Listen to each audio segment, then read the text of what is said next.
Hi, I'm Bart Hanson. I'm the owner and operator of CrushLivePoker.com. The following hand comes from our call-in show that we record at 4:45 p.m. Pacific Time every Monday. If you want to call in your hand, check out the phone number in the description. This is at the MGM. Okay. And it's 2-5, and we are 675 effective. 675 effective. Yes, I cover the villain. Okay. The villain is it's a 1K cap, but the villain is short and bluffs a couple of hands. And he is a European pro-seeming guy. It's like 23 or 24, you know. You know the type. All right, yeah. You don't play do you play a lot of 2-5 or? I pretty much play only 2-5. Oh, I thought for some reason you played 1-3, but my bad. Okay, so I used to play 1-3. Okay. You know, coming up in the world, strip club expensive. Okay. So 2-5 at the MGM, 675 effective. 675 effective. So we get like 2 limps at early position, and the euro in the cutoff raises to 35 over them. All right. So 2 limps. I have. And euro from the cutoff to 35. Okay. Yep. And I am in the button with ace king offsuit. Okay. And I 3-bet to 100. Okay. It folds. All the limpers fold, the blinds fold, and the euro calls. So the euro calls. So your head's up. Yes. Okay. The flop comes king, queen, 10 with 2 diamonds. So the flop is king, queen, 10 with 2 diamonds. And you have Yes. ace, king, offsuit, no diamond, I imagine? I have the ace of diamonds. Oh, you have the ace of diamonds. Okay. Interesting. So he checks. Okay. And this flop spot was very close because I feel like by betting, there's a very thin range that can call me. But there are some draws and some pair plus draws, so I elected to bet 100, which is the same as the 3-bet sizing. Are you on a speakerphone by chance? No, I'm not. Okay, yeah, there you go. Just talking to the people are having a little bit of trouble hearing you. Just Sorry. There we go. There we go. All right, so king, queen, 10 with a couple diamonds, check, and you decide to check it back, is that right? No, I bet 100. Okay, so hero bets 100. I mean, this is sort of interesting with the ace of diamonds here too. I think that you could check this back. I mean, this does hit like a 3-bet call range quite a bit. You know, I'm trying to think of, you know, what are you trying to get value from here that you think is going to open? Now, again, over 2 limps, this guy shouldn't be all that light.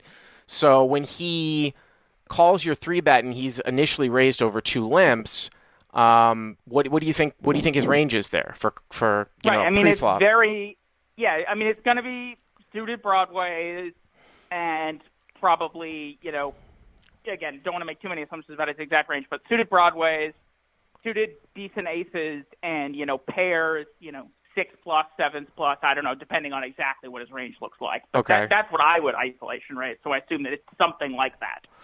Yeah, okay. I And mean, then when you look at that type of range, I mean, I don't mind checking back here. Also, too, I mean, it's pretty. You could bet very, very small, so he's forced to continue with a lot of sort of weaker things here. I mean, I guess he could have Queen Jack or Jack 10, but with these stack sizes, I would probably err towards betting a little bit on either smaller or checking back. But okay, you bet 100, and okay. So, and he relatively quickly calls. Okay. Euro calls. So the turn is an offsuit queen. Okay. He checks again. And at this point, I elect to check back because now I'm not even ahead of queens. You're not ahead of ace queen. You're not ahead of queen jack. Yeah, not ahead of ace queen, queen jack, etc. Right. Okay. So I check. Yep. The river is an offsuit blank, like a deuce that doesn't complete the flush draw. Okay. And he checks again.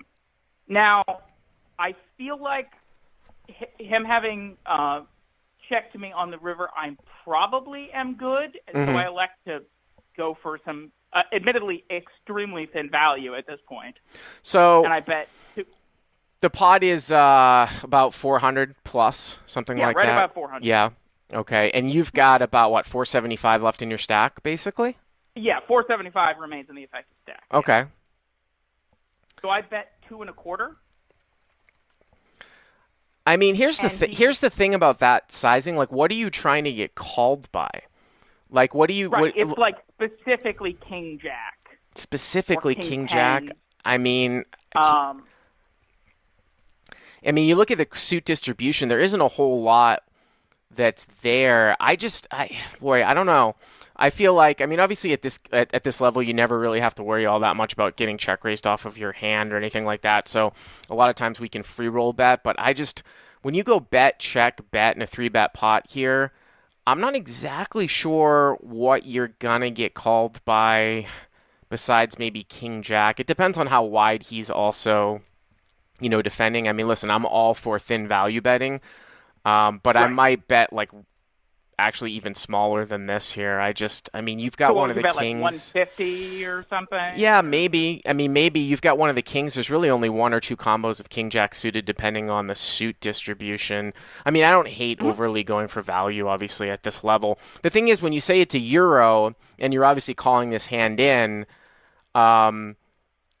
I don't know what the euros are like at 2.5, but usually euro means he's playing for profit. So he might have a little move in his game, meaning that like occasionally when it's close, you do have to take into consideration that the betting might get opened back up. Now, if it was like a stone cold wreck player, like a lot of 2.5 players, then I wouldn't worry about that at all. You know what I mean? And you can Right. definitely go for value in a thin way because you don't have to worry about the betting, getting reopened per se. Right. But when you're playing against somebody from profit that might have some hand reading ability, is there 5-10 going at the same time, or is this the biggest game in the room? I would imagine that there was 5-10 going at the time. And also, I mean, just to, not to get too deeply into like Bill and Reed's, but this guy's clearly not a top shelf Euro 2.5 guy. Right. He hasn't topped up. There are a couple other like goofy things. Yeah. I later saw him tanking an agonizingly long time before calling off 100 big blind shove with kings pre-flop. So there's some. He's not a world crusher. Let's put it that way. Well, so you bet 225, and what happened? He snap jams. So how much more is it, and what's the pot? I mean, so you bet. So it's like, wait, you're getting an incredible price, right? Yeah. See, that's the interesting thing. So he check raises all in for 475. So it's another 250 for me to call. So you bet 225 into about 400. That's 625, and then so it's like 1,050, 250 for you to call. Is that about right? Something like that? That is exactly right. Oh man, I mean, see, when I get a price, there's a certain person on CLP Slack that doesn't like to use the word price because he thinks it's irrelevant in poker. So we just do the exact opposite of everything that he says. That's a little inside joke. That's the general approach, yeah. But why, and it's probably pretty good. It's just really weird to have somebody check the river to expect you to bet here. I mean, I guess he can get you to bet ace king. At the same time, it's very difficult for him to have a whole lot of bluffs in this spot or be turning something into a bluff when you have the ace of diamonds in your hand. So it's not like he missed the diamond draw. Sometimes I just throw it in as a call getting this type of price. In general, if it was any more, I would probably just err towards folding because I'm trying to think of a hand that might. I mean, what hand gets here unless it's like some sort of small suited connector that missed diamonds that check calls the flop, or like is there any type like a Jack 10 or something like that? I mean, right. Jack 10 that when I bet the river King realized 10 or something. Down value and then or King 10 that wants to like rep like he's got a full boat and try to get you off of like aces or ace king. You usually don't see that at this level though. So, but I mean, getting 4 or 5 to 1. Sometimes I just throw it in there because I see some wacky stuff. But I mean, I made a terrible call yesterday at 5-5. We're going to go over at the podcast, getting like 7 to 1, 6 to 1 with basically ace king when the flush came in, and I probably should have folded. But here, I don't know. You might be able to talk me into a call. What did you end up doing? I did call in part because I look very recreational, so I think there's no reason to think that he should expect me to be value betting the river thin. So I don't really. I'm disinclined to think that people are trying to check raise me for value because I don't really look like I value bet thin. But that's just a small thing. So I called, and he turned over King 10 of hearts. Wow, that's really interesting. So he actually had King 10. So he chose. He flopped 2 pair, got counterfeit on the turn. Yeah. Tried to check raise me off on the river when he realized he was no good. That's something that you don't see every day at 2-5. That's for sure. And I'm assuming that if he had more stack depth, that it may it might have work. worked. But I don't understand the Exactly. play. If he thinks you're recreational, or if he hasn't played with you before, I know you wear a suit a lot. It seems like a really stupid play when so few people are ever going to bet fold, especially if they're recreational, Right. given that price. I don't get the play. Like, what kind of fold equity does he think he has? I guess he's only Yeah, it's risking sort of like. I mean, I guess he's only risking like 220. I guess he's only risking like 250 more right.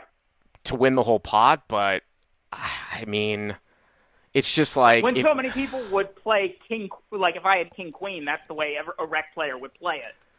yeah, Back when they both bet the river. yeah. That's interesting. Did you spend a lot of time with it? Not really. I think I thought about it for maybe 15 seconds. I mean, it was really about the price. Yeah, Look, I mean, I can't. Look, I've seen too much goofy shit to be folding, getting 4-1 when I'm not at the top of my range, but pretty close, and people do weird shit. yeah. Well, that's an interesting one. Thanks for the call, Jesse. Appreciate it. You should call in more often. No problem. All Thank right. you very much, sir. You have a good day. Take it easy. Hey guys, if you like what you've seen here, please click on the subscribe button and you'll get notified every time we put up a new video. And if you want to check out CrushLivePoker.com for the first month free, use the code YTA200. Click on the link right there.